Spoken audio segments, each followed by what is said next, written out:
joining, if there's more people joining, Hannah, you're going to record this session for us, is that right? So, which is great. So it's press record now. This session, Will Flynn was kind enough to come across it and connect with Dr. Hannah. The idea was that Rugby Players Ireland, in partnership with Zurich Insurance, are supporting this initiative. So Dr. Hannah McCormack is the campaign manager for the Tackle Your Feelings Mental Health Wellbeing campaign. She's responsible for the strategic development and project management, content creation and practical delivery of phase 2 of Tackle Your Feelings across the Republic of Ireland and Northern Ireland. As mentioned earlier on, Hannah completed her doctoral research in University Limerick, which investigated the work-based well-being of applied sports psychologists. Her PhD utilized knowledge from the work and organizational psychology, applying theory and best practice to the demanding high-performance sports arena. She has published 2 papers in peer-reviewed journals relating directly to her research. Prior to this, she received an MSc in Applied Sport and Exercise Psychology from Bangor University in North Wales, having previously studied for her undergraduate degree in Sports Science and Health, BSc Honours in Dublin University on the north side of Dublin. Hannah has completed the Institute of Sport Applied Mentorship Programme and consulted with athletes and teams across a range of sports, including rugby, swimming, canoe polo, which I hadn't heard of, archery, triathlon, and for referees. And obviously she's presented internationally and nationally, specifically the American College of Sports Medicine, Brokers Ireland, and the Psychology Society of Ireland, amongst others. Hannah's obviously been a guest on podcasts and various others. And what struck me about this particular topic was Tackle Your Feelings, was that I often note to people and colleagues, it's been noted to me, that people remember how they felt after they've spoken to somebody. They don't always remember the words that were said. And it's something that we remember and hold on to our feelings a lot longer than we hold on to words and hold sentences and phrases and meetings and encounters. So it's something that resonated with me when I saw the title, and we were intrigued to find out more. So thanks again, Will. And thanks to Rugby Players Ireland and Zurich Foundation for supporting this initiative.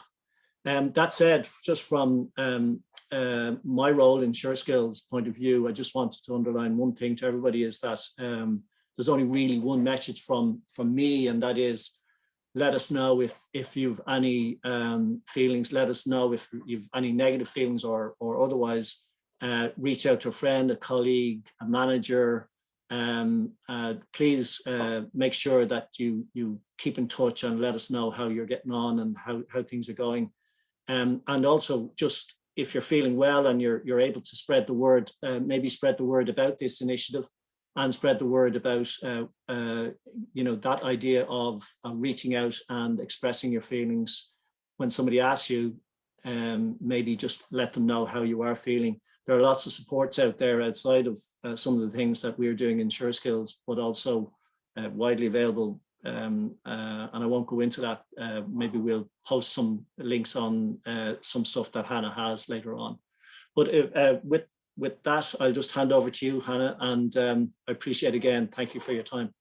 Thank you, Mark. So I'm going to just put you into the role of attendee, and then I might invite you back on at the end of the session. Okay. So, no. Okay, so thank you again for the lovely introduction. I'm going to just go straight into it, and I'll get some of the other stuff out of the way afterwards. But obviously I am Dr. Hannah McCormack, so thank you again for having me. I'm going to turn it back on you just for a very quick moment, and I'm going to ask you this question. When I say mental health, what is it that you think about? What are the words that come to mind when I say mental health?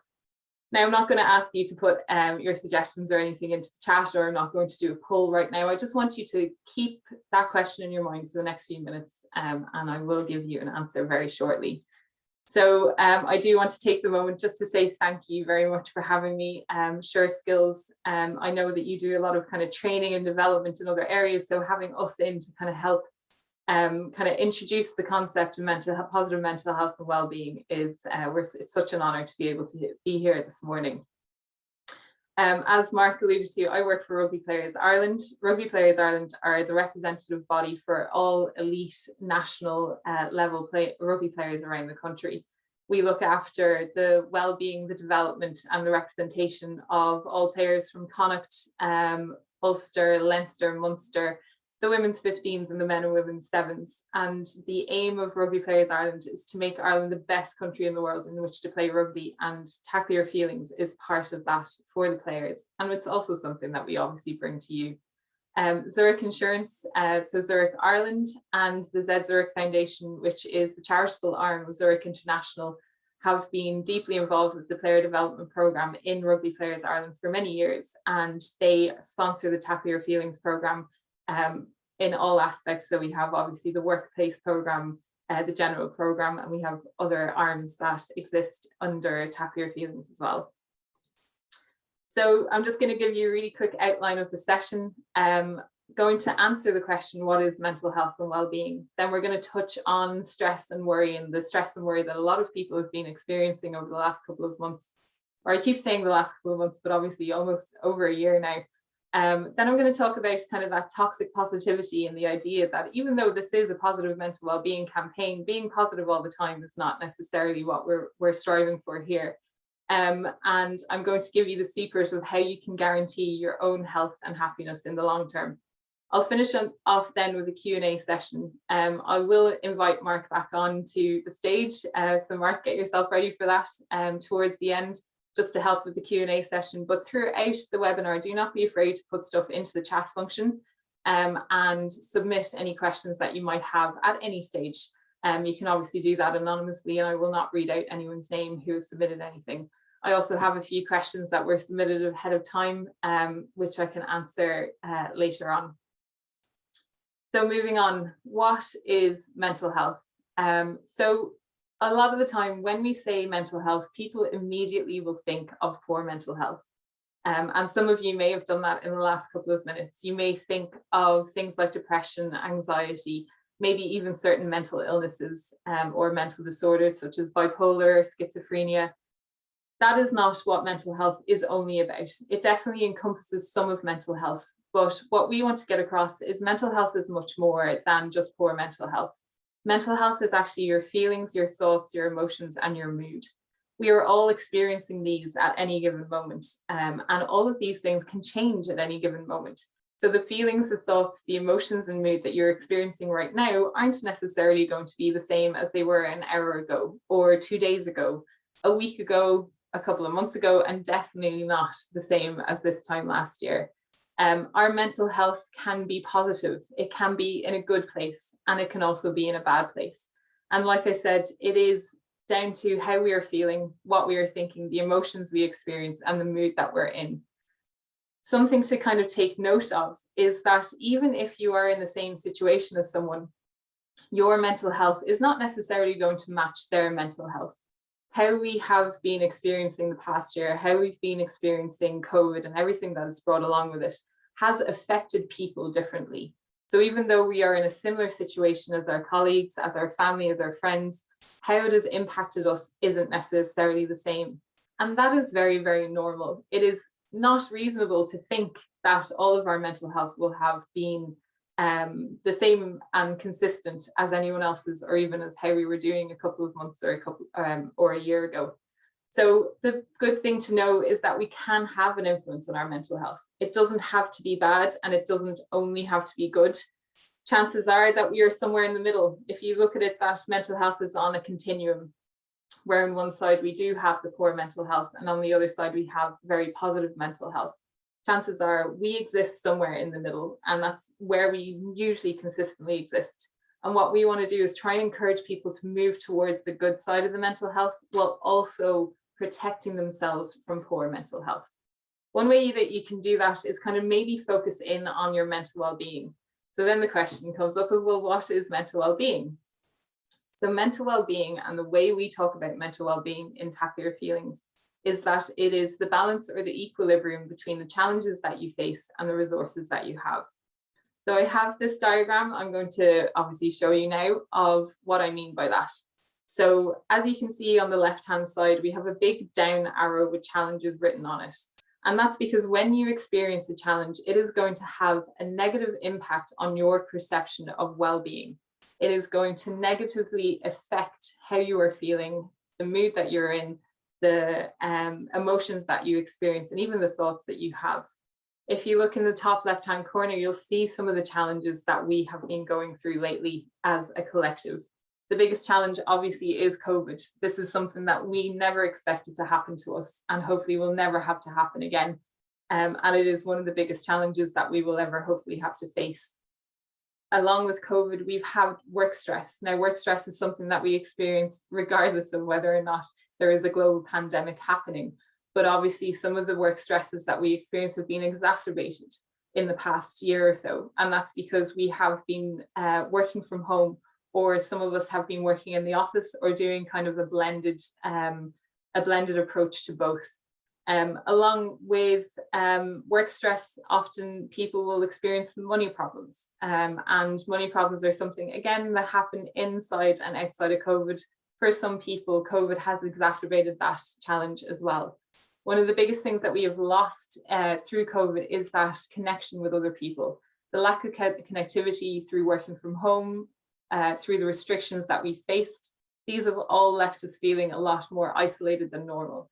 And these are huge challenges that we've been going through over the last 14 months or so that have had a negative impact on our mental and emotional well-being.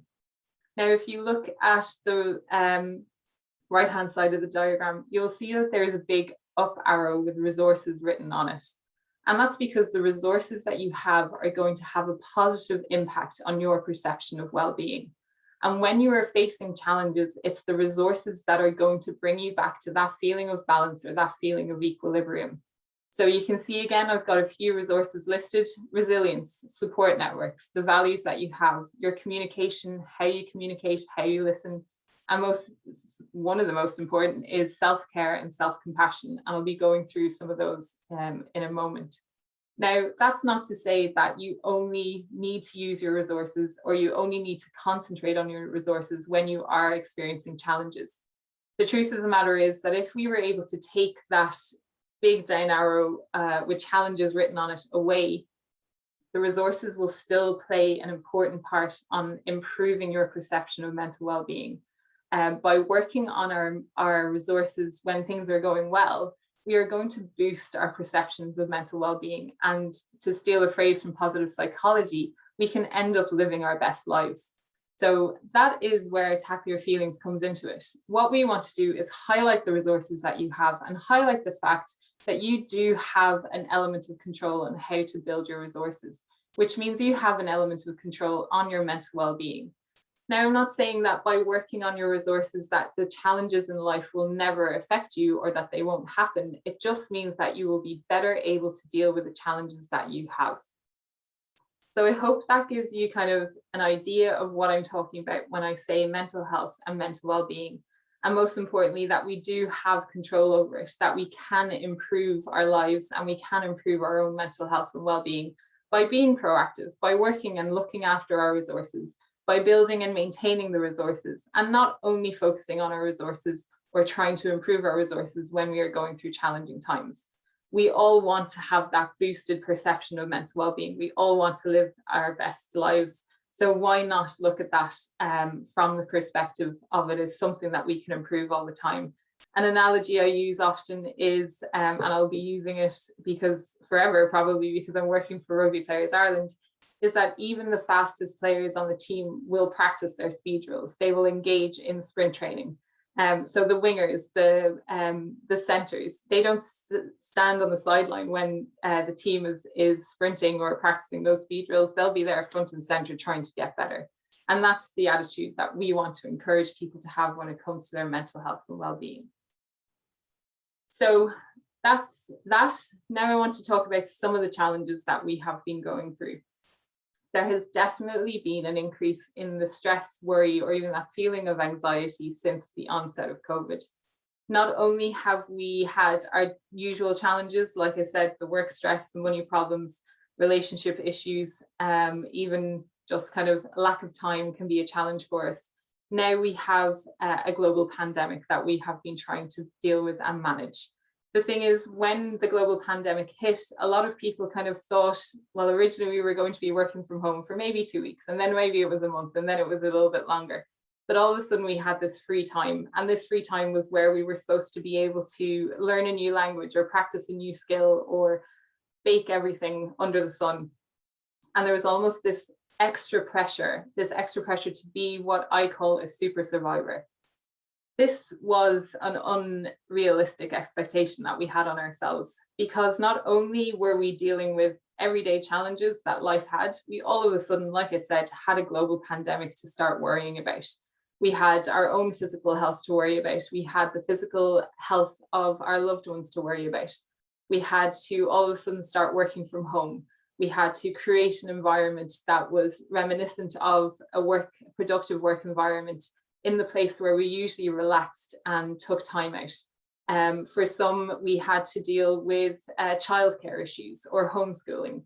For others, we had to deal with living in shared accommodation or not having enough space to create that work environment for ourselves. And it was really, really tough. And that increased anxiety, that increased worry was very, very common across the board. Another thing to point out is that usually when we are under threat, when our safety or our well-being is under threat, we have an increase in cortisol. And a lot of people may have heard of the fight or flight reaction to stress. That's where a lot of blood rushes, or this hormone kind of produces a lot of blood rushing to our muscles, rushing to our brains to try and takes it away from our stomachs and some of our less vital organs. Every organ is vital, but and it kind of gets you ready to either fight what's in front of you or run away from it. So that increased level of cortisol is usually what happens when we are under a stressful situation. That is supposed to be a short-lived response. It is supposed to prepare you to act quickly. But the thing is that we have been experiencing this for well over a year now, looking at maybe 15 months of experiencing this increased level of cortisol. Your own stress, your own worry, your anxiety will have increased. And you probably have recognized that, and it may have even presented in other ways. So it may be that your tolerance level for annoyances has gone down. So little things that you used to be able to brush off now become these big things. It may be that you aren't finding things funny that you used to find funny before. The things that you used to do to relax aren't relaxing you anymore. And what I want to say is all of these reactions are very, very normal. And how we were able to deal with things in the past aren't necessarily how we're able to deal with things now, because of the additional challenges that we're going through, because of that additional stress on our mental health and on our physical health as well. So now that I've pointed out that it's very common to have experienced that, what can you do about it? So the first thing that you can do is actually name your anxieties, name the things that you're worried about. You might be worried about the fact that we are reintegrating into society now. The restrictions have lifted and we can all of a sudden start doing a lot of things that we weren't able to do before. What is it about that worries you? What is it that brings that fear to your sense of self? What is the thing that you find maybe a little bit threatening about that? A lot of it is down to our physical health, but it might also be about we've created a bit of a comfort zone around us. We've created a protective bubble around our space, and we know how to act within that space. And now we're being asked or being told that we can go outside of that bubble, and that can be quite anxiety inducing for a lot of people. And that is, again, a very normal thing to do.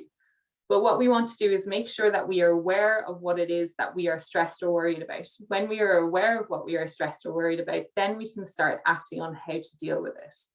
So how do you deal with these things? What are the things that you can do to help you transition back out into society, to deal with the additional stresses and worries that we've been experiencing over the last couple of months, or obviously over a year? And one thing that you can do is focus in on what is in your control. There's a lot of stuff that has been going on over the last 14 months or so that has been out of our control. We talk about working from home, and a lot of people probably would have loved to have been working from home before we were forced to work from home. And that's something that we didn't have control over. When you have a choice to do something, when you have the autonomy to do something, it makes you feel better about it. But when that control is being taken off you, it can become overwhelming. So instead of focusing on the things that are outside of our control, by focusing in on what it is in our control, the things that we can do to alleviate that stress and worry, then we can reduce that feeling of being overwhelmed. And the first time I ever heard this kind of idea of controlling what you control was actually on a rugby pitch. Way back when I used to play rugby myself, I remember running through certain plays that our coach was going through with us, telling us when to pass the ball, which way to direct ourselves, which side to step towards. And he made the very valid point that we can practice all of this until we're blue in the face, until we know it like the back of our hand. But one thing we can control is what the opposition is going to do. And that can be quite a worrying concept, that we don't have control on other people. So the thing is, he made the point that if we focus on what we can control, then we can know that we have done what we can do. Once you know you've done everything you can to influence your own situation, it can help reduce that feeling of being overwhelmed. It can help you figure out what it is important to worry about. I've seen before this lovely diagram where it says, are you worried about something? And it's like a flow chart, and it says, can you do something about it? And if the answer is yes, then it goes, well, don't worry about it, do that thing. The other side of the flow chart is, can you do something about it? And the answer is no, then don't worry about it, because there is nothing you can do about it. Now, I know that's easier said than done, but again, if we focus on the things that we can control, it gives us literally that sense of control back. And that's what we've lost over the last couple of months. And it can help reduce those feelings of being overwhelmed. So think about it in terms of what are the things that you can ensure that you can do to help you transition back into the workplace, to help you transition back into society. You can make sure you follow the certain guidelines on the restrictions. You can make sure that you keep a social distance. You can make sure that you keep wearing a mask and sanitizing your hands. All of these things are in our control. What's not in our control is whether other people do that thing. But there is no point in worrying about what other people are doing when we can focus in on what we're doing. And if you kind of apply that to every situation, it can help, like I said, reduce those feelings of being overwhelmed. One thing that I want to point out as well is there is a buzzword around resilience, and that we should all be resilient people. And the only way we're going to get through this is by being more resilient. And a lot of people, again, there's that expectation that we should be able to manage this, that we should be doing really well right now, that the last couple of months or the last year or so should have been a breeze. In fact, even if you want to look at it from January till now, we should not have been affected by lockdown number 3, because we've been through it twice before. So of course, this shouldn't have bothered us. That, I want to say, you can throw out the window, because the idea that you have to be resilient, that you are either born resilient or you're not, is complete BS. Resilience is a skill, and it is something that you are honing right now by going through what you're going through. So if someone tells you that you just have to be more resilient, just tell them to wait, and in a year or so, you will be even more resilient than you are now. It is something that we have to experience. It's not about not being affected by the difficult times. It's about being able to adapt to the difficult times. And by doing what we're doing, we are adapting. It is something that we are improving as we speak. So a lot of people think that resilient people, like I said, can just brush stuff off and that it doesn't impact them, it doesn't affect them. And the truth of the matter is that resilient people allow themselves to experience a full range of emotions. Resilient people get sad, they get angry, they get scared. And what they do is they recognize this, they deal with it, and then they can move on. By pretending that things aren't happening to them, that is not a resilient person. That is, I would say, an ostrich, but we know that ostriches don't put their head in the sand. So I don't know how good an analogy that is, but that is not a resilient person. That is someone who is running away or not facing some of the issues or the challenges that they are experiencing. by dealing with something that you are going through, by dealing with this really challenging time, we are all becoming more resilient. And this is another analogy that I have, and it's another sporting analogy. And I'm not 100% sure who to attribute it to, because the person who told me this story didn't know who to attribute it to. So it's a golfing story. So we just decided between the two of us that we would attribute it to Tiger Woods. So if someone does know who actually does this, or maybe it is something common amongst some of the top golfers, then please let me know. But what happens when Tiger Woods takes a bad shot? People think, oh, well, he can just let it go, and he just brushes it to the side and he goes to the next shot and it's the perfect shot. And in actual truth, what happens is, in between the time of taking that bad shot, figuring out where the ball lands and walking towards it, he actually would curse himself out, and he would almost be like, I can't believe you did that. That was terrible, blah, blah, blah, blah. And he would let all of these things out. Maybe not out loud, but he would just let them come to his mind, and then he was able to deal with them. By suppressing all of these emotions, by pretending that things are okay, you are not becoming more resilient. You're actually damaging your own sense of self and your own sense of mental health and well-being. So you want to experience a full range of emotions. You want to be able to say, yes, I'm having a bad day. I am sad today. And as Mark said earlier, not being afraid to tell people that, you know what, today was pretty crappy and I need to recover from that, and giving yourself the permission to recover from that. And that actually helps us lead on to the next section, which is the idea of self-care and compassion. So self-care is integral to your mental health and well-being in general, but now no more so important than right now, and the last couple of months that we've been through. That giving yourself permission to not only make mistakes, but to recover from those mistakes, not only have a bad day, but recover from that bad day. Practicing things that bring you joy, practicing things that will help you recover and rest from the day or the experience that you've just had.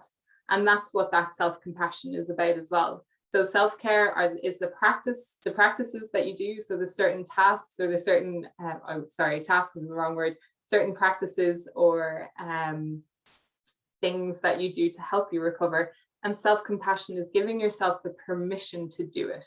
A lot of the time we think we have to get things right straight away. We have to think that we shouldn't be finding this hard, that this shouldn't be a challenging time. Sure, I'm working from home, shouldn't I be grateful? The truth of the matter is that it has been a really challenging time, and it is no more important than it is now to be kind to yourself for doing that. And again, the way you can think about it is, how would you treat a friend if they came to you? If a friend came to you and said, I'm after sending the wrong email to someone, or I'm after making a mistake on this document, you wouldn't say to them, well, do you know what? You probably should quit your job. You're not very good at it at all, are you? In fact, why don't you just file for bankruptcy and call it a day? You would never say that out loud to your best friend. You would never say something so harsh and mean to your best friend. You would probably comfort them. You would probably help them find a solution if that's what they were looking for. Yet we talk to ourselves like that sometimes. Sometimes we make a mistake and we go, I can't believe I've done that. Like, I really should just quit my job. I'm not good enough. They're going to find me out, and I just don't deserve to work here anymore. When the truth of the matter is that we do make mistakes, and our capacity to take a lot of things on right now has been reduced so much because of everything else that has been going on. So give yourself permission to recognize if you have made a mistake, if you are having a bad day, if things aren't going your way, and then go, well, what can I do to help myself recover from this? What are the things that I can do that will improve my situation?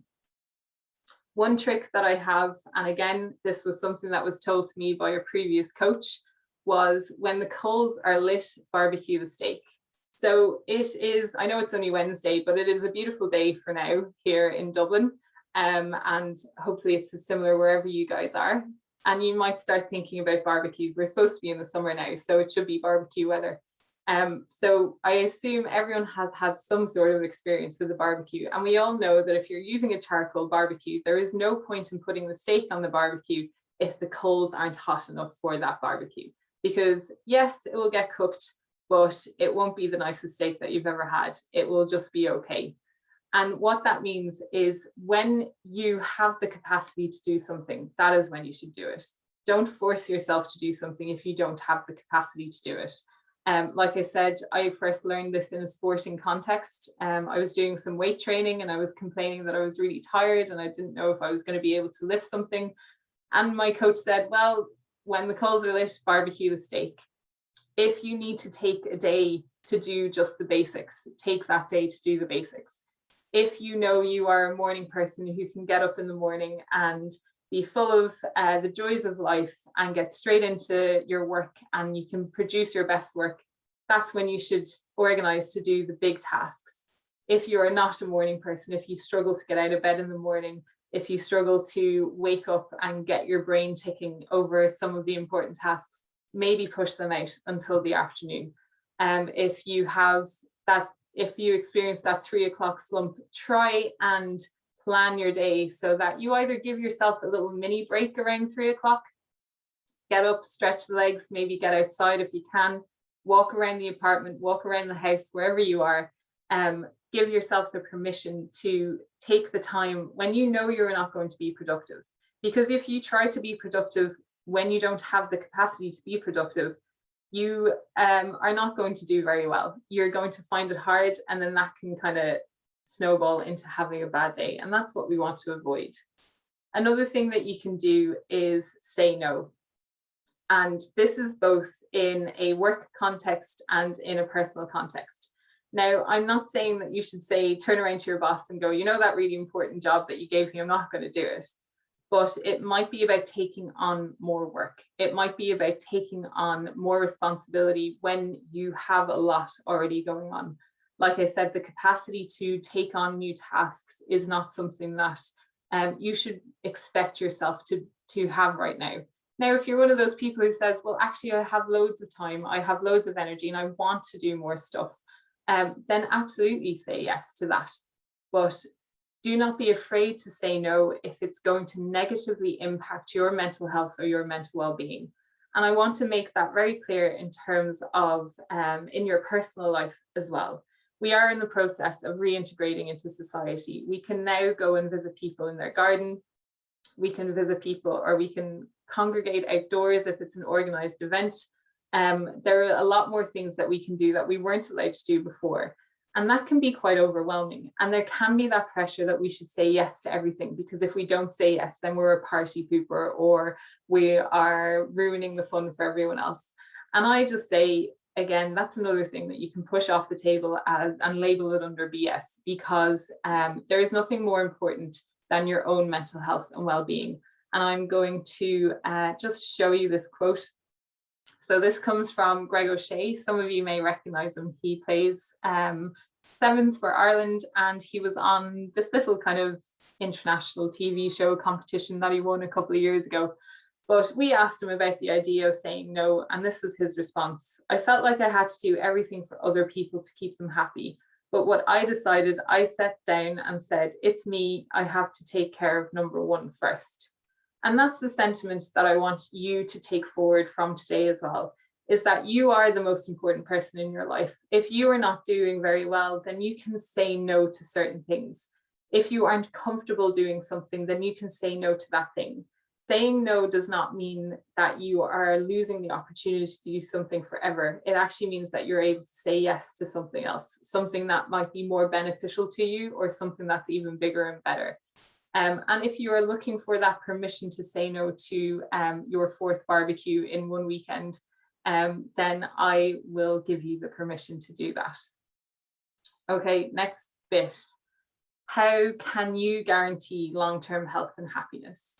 So I'm going to tell you really quickly about a research study that was done in Harvard University. And some people may have heard about it, and some people may not have. It was literally called the Harvard study. Pretty self-explanatory as to why. Basically, way back when in 1936, Harvard started studying the second year undergrads of that year, and they tracked them all throughout their life. They looked at their income, they looked at their socioeconomic status, they looked at their careers, they looked at their family. They even started tracking some of they started tracking the lifespan of some of their offspring. And what they wanted to know is what are the things that you can do to guarantee your long-term health and happiness? And one of the most influential things that you can do to guarantee your long-term health and happiness is to build good relationships. They found that it was the relationships that people had that were the most predictive of the individuals in this. Sorry, they tracked them from 1936 for 75 to 80 years, so their full lifespan. And one of the most important things that they found was that the relationships that they had were the most influential on the long-term health and happiness. So it wasn't the number of relationships that they had, but it was rather the quality of relationships that they had. And when it comes to your mental health and well-being, the social support that you have, the relationships that you have, can be so important to how you do. It is known as one of the biggest resources, both personal and work-based, that you can have, the most influential resource that you can have. I want you to think about it from terms of who is in your squad, who are the people who you know. If you were out in the forest and there just so happened to be a dead body beside you, and you rang up a friend, that they wouldn't ask you, why are you standing next to a dead body? Rather, they would be like, okay, give me a minute, I'll grab some plastic bags and a shovel and we will sort this out. Now that is a very extreme case, and I do not condone you having a dead body at any stage, but I hope you understand what I mean. If you think of it from a sporting context, rugby, there are 15 players on a team. Every single player has to give their best in any situation, but they would not be able to do that without the other 14 teammates that they have. They would not be able to do that without the subs on the side, on the bench, on the sideline. They wouldn't be able to do that without the coaches, the managers, or even the backroom staff. They have a huge support network around them that helps them be the best athlete that they can be. Now, I'm not saying, of course, that you have to have 20 odd people like cheering for you. You want to find those good quality relationships that you have in your life, so that you know, as Mark said at the start, that if you turn to them and said, I'm not having a good day today, that they will support you through that day. And it doesn't even have to be a day, it can be a month, it can be a week, it can be a year. But also you want to find the people who, when you say, I am having a good day, I've just had the best day of my life, they will cheer and support you all the way through that as well. So it's about honing those relationships, and you have to be proactive with it. I saw it at the start of the first lockdown. My partner was kind of feeling a bit glum at the start of the lockdown. I was like, well, have you spoken to anyone? And he was like, well, nobody's been in touch with me. And I was like, well, have you been in touch with anyone? You have to be proactive, reach out to people. When you reach out to people, you create that environment, you create that space where they will be more inclined to ask you, well, how are you doing? They will be more inclined to come to you if they have a problem. They will be more inclined to come to you when they want to celebrate something. So it's not just about using these people in the bad times, it's also about using these people in the good times as well. And if you're thinking to yourself, well, you know, I have my mom, or I have my partner, or I have this friend from school, but they don't really do that for me, they don't like to hear about my problems, then I would say, well, maybe it's time to step back from those relationships and look at where the positive relationships that you have in your life are, and work at being proactive on those positive relationships. Now, in saying that, you might be like, but Hannah, you told me that I didn't have to say yes to everything. So if my best friend asks me out for dinner this week, do I have to do it to work on that relationship? And the truth of the matter is, no, you don't, and you shouldn't. Because again, if it was a positive relationship, your friends, your family will understand and appreciate that there are going to be times when you can only give 30% to that relationship. You can only give 40%, and they are willing to give the 60 or the 70 to make that up. But you have to know that you want to be able to feel that when they can't give the full 50, or they can't give, they can only give 30 or 40, that you are willing to give that 60 or 70% back. And look, I'm not saying that you have to make best friends with the people that you work with, but research also shows that having support in work can be really, really beneficial to your work-based well-being. If you have a stressful project coming up, if you have a deadline that's coming up, feeling supported is going to help you face that challenge. Talking to your boss is going to help you face that challenge if you feel supported by your boss. If you feel isolated, it's going to have a negative impact on your mental well-being. So think about who are the people you can trust, who are the people you know you can call up, whether it's personal or professional, to tell them that you have that proverbial body in the woods. Who's going to help you?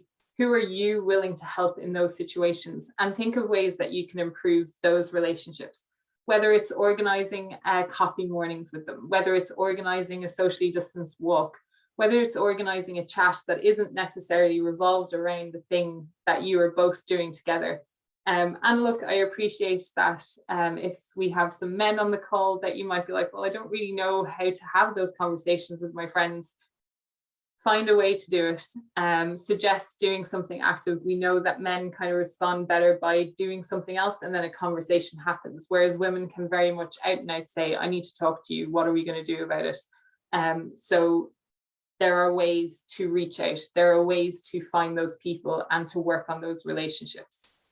Okay, so finally, just on this, what is your game plan now?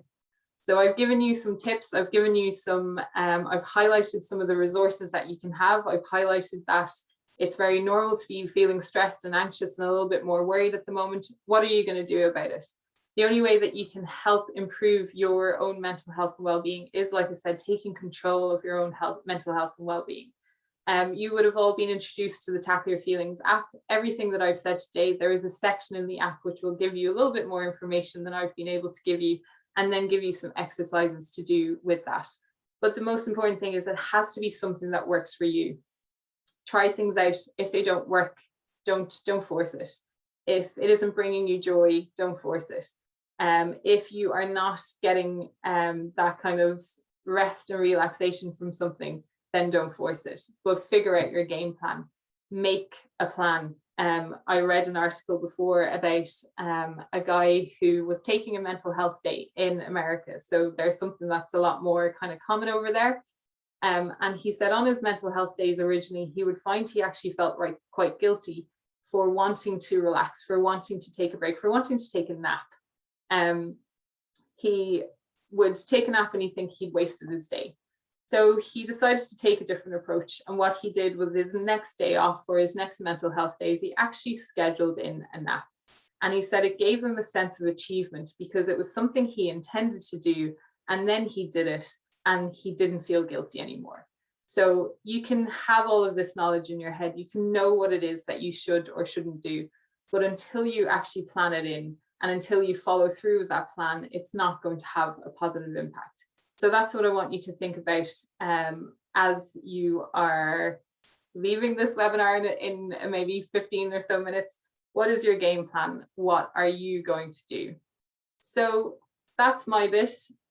You've listened to me talk for quite a while there.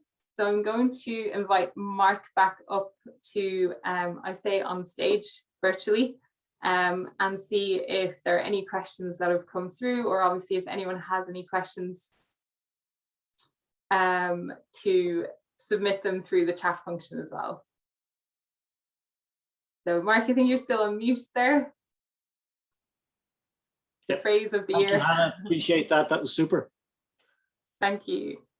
Yeah, so any questions that you have yourself, or obviously I have a few questions here that I can answer. No, I think you touched on a couple of things that I actually carry with me. I was given a book, The 12 Things by Jordan Peterson, who's a bit of a controversial figure, but you touched on the ones that I use, and that's treat yourself like someone you are responsible for helping. And the other one is carry friends who are people who want the best for you, rather than friends who are just friends. And then the last one, which is probably the most important one for me, because I was on my WhatsApp, I have a one that's called that says comparison is the death of joy, which I think I can't remember whether it was Wilde or somebody said comparison. And his rule is compare yourself to who you were yesterday, not to who someone else is today.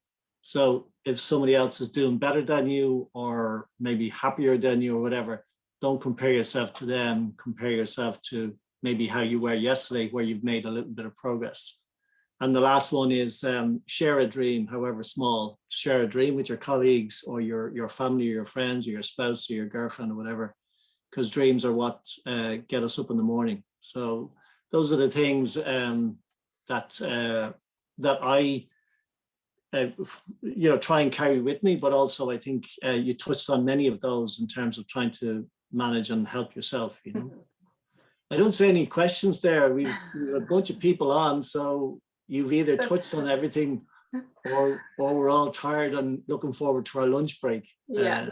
But we can moderate these over time as well, if that's okay with you, if people are maybe want to pause and reflect on the day, Absolutely. And I think like you said, Mark, there's a lot to kind of take out of that. And I know it was quite a condensed kind of 40 minutes or so of me talking quite quickly over a lot of things.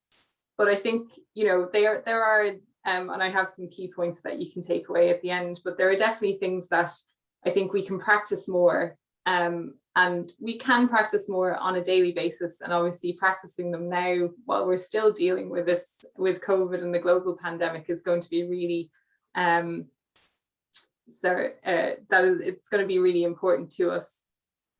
So being kind to yourself, having that self-care, being compassionate. It is tough. We have been through a really tough year, so kind of expecting ourselves to be like that super survivor, being able to just have managed this past year without any kind of interruption to our daily lives or our productivity levels, that's an unfair thing to expect of ourselves. And in the same way that you wouldn't expect that of your friend, don't expect that of yourself. So there is a question has come in, and it says social support, what is that exactly as opposed to relationships? So there is, I'll just kind of promote the Tackle Your Feelings app. There is a section on relationships in the Tackle Your Feelings app, and we kind of separate them from relationships and social support. So social support can be anyone who is going to help you through any kind of situation. And I mean, not only help you through like a tough situation, but help you achieve something as well. So social support could be more work-based, or it could be a professional. So it could be, think about it from your physical health. If you remember when we used to be members of gyms and we used to maybe go to a personal trainer, that is someone who is supporting you achieve a goal in that sense. If you ever went to a physio, that's someone who is supporting you recover from an injury. But that doesn't mean that they have to be exclusive, and they can't be true relationships as well.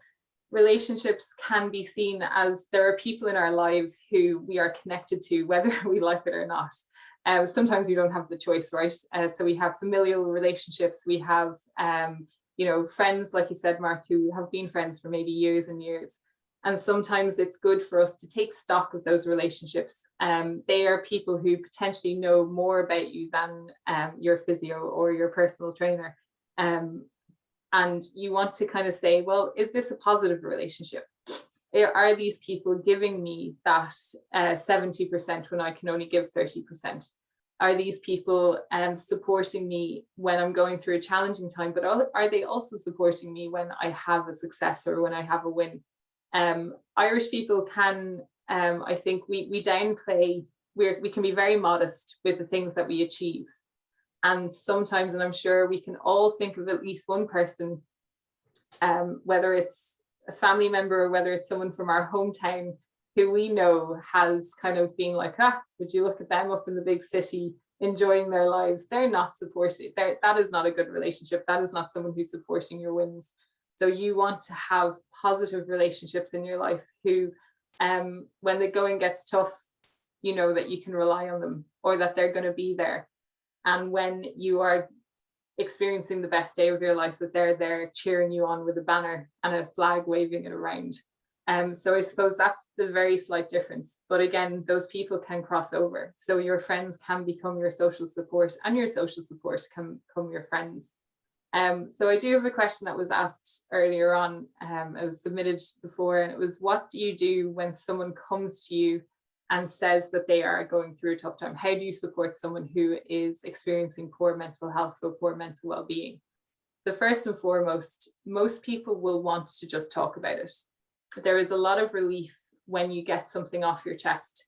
If you think about it, when we ruminate on something, it doesn't help. It just goes round and round in a circle.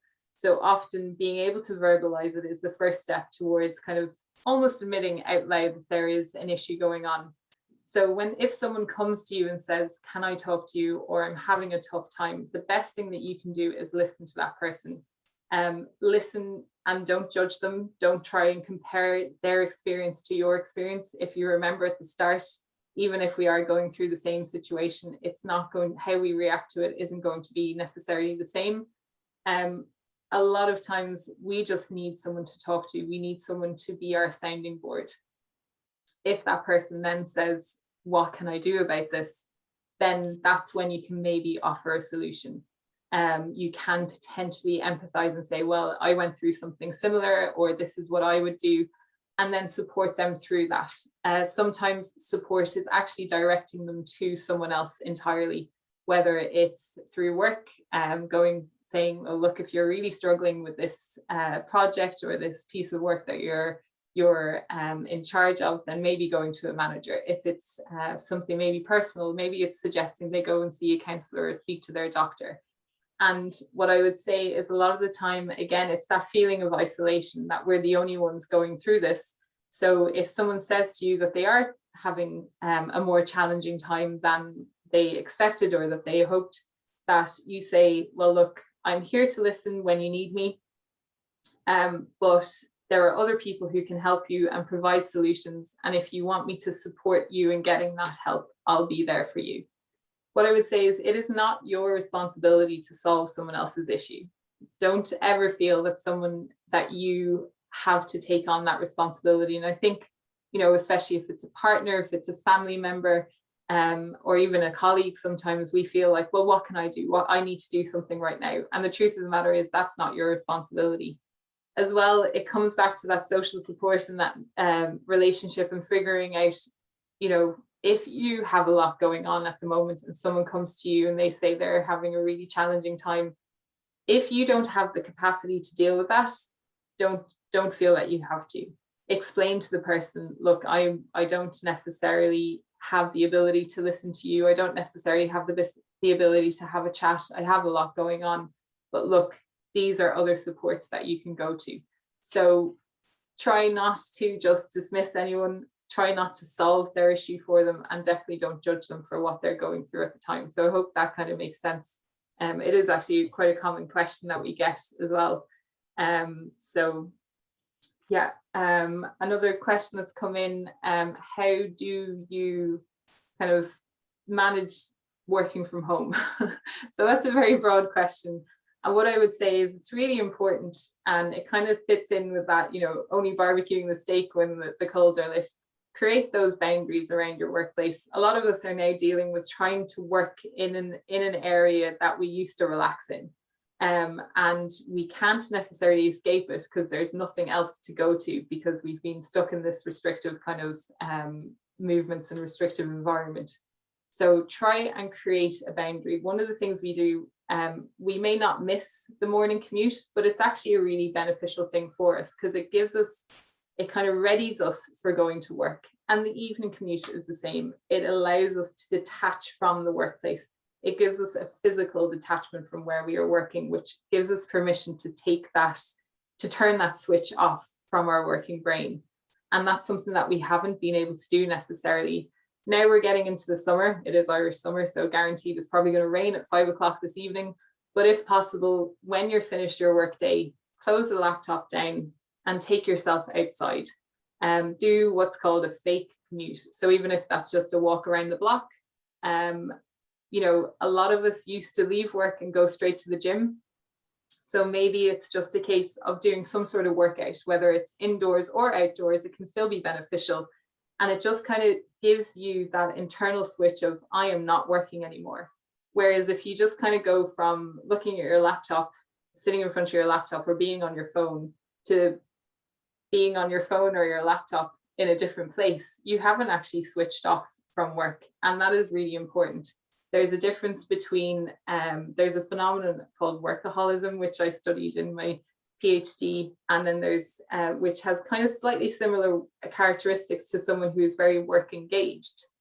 So you might like work long hours, you might be very absorbed in your work, you might, you know, think about your work quite a lot.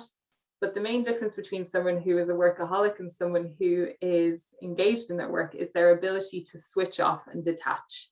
So being able to put the laptop away, to turn the phone, the notifications on your phone off, being able to take a holiday and not bring work with you is all going to be have a positive impact on your workplace well-being, which then has a nice positive impact on your overall mental health and well-being.